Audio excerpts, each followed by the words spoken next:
Welcome to Koper, Slovenia.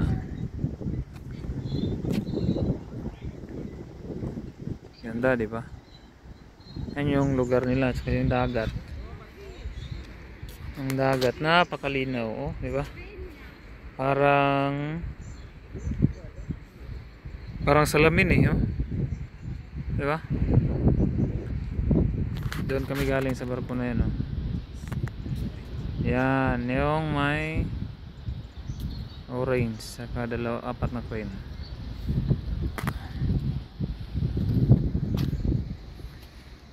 So ito yung Koper, Slovenia. Linis ng lugar.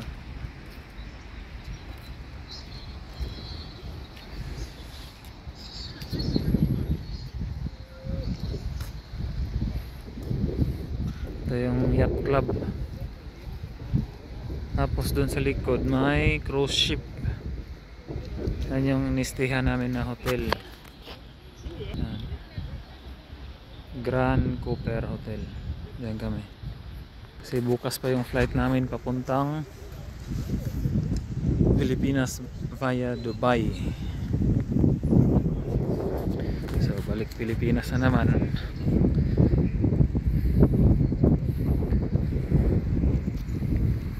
Diba? Ganda yung lugar nila.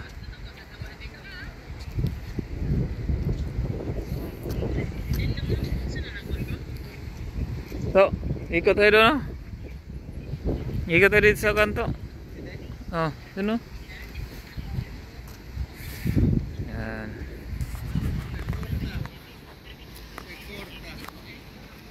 Yan. Sus, ganda ng kono.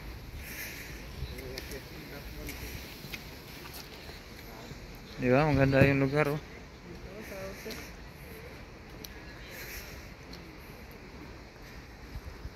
No, parang salamin. Napakalinaw. Honda, ang laki na makina. Kanya na rescue boat naman. Bilis yun. Ilang knots kaya takbo yan? 30 siguro yun. Tapos ganda pakaliit yung ano. Yung kaha. Kaha niya. Yate yung ganda, oh. Ah, laki ng makina, oh. Mga grupo siguro yung Ah. Yan to thesis eh. Ah. Horsepower yan. Horsepower. Okay naman. Laki yan. Malaki pa yan sa makina ng 10 wheelers yata eh. Ilang horsepower ba yung mga kuan?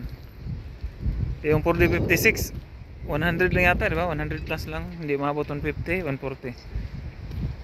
Yan maganda, oh. Yung may yan, may sail. Layag-layag.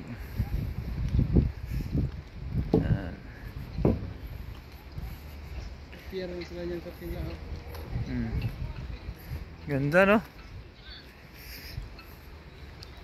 Hindi, kaya nga ano, sila siguro ano yung ginagawa na ito. Kaya ginagawa nila ito. Na-report nila. Iyak yung jeep engineer, hindi accurate yung ano niya. Kuhan yun, accurate yun. Basta walang kuhan, diesel na halo. Okay yun, halos pare-pareho lang yun.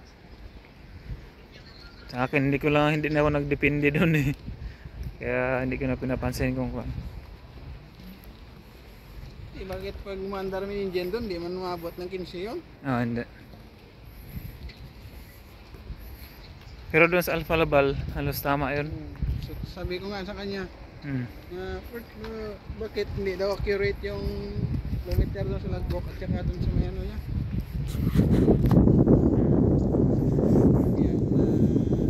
Dito mo base sa Alfa Laval ba? Ay, dito lang pala to. Picture ka dito. Bawal akong mo ito. No swimming. Ay, ano pala dito? Dito yung ano. Sector 10. Settore. Ganda, oh. Sus. Ayan. Picture na dito. Minsan lang tayo nakapunta dito eh. Yan. Yan yan. Walang.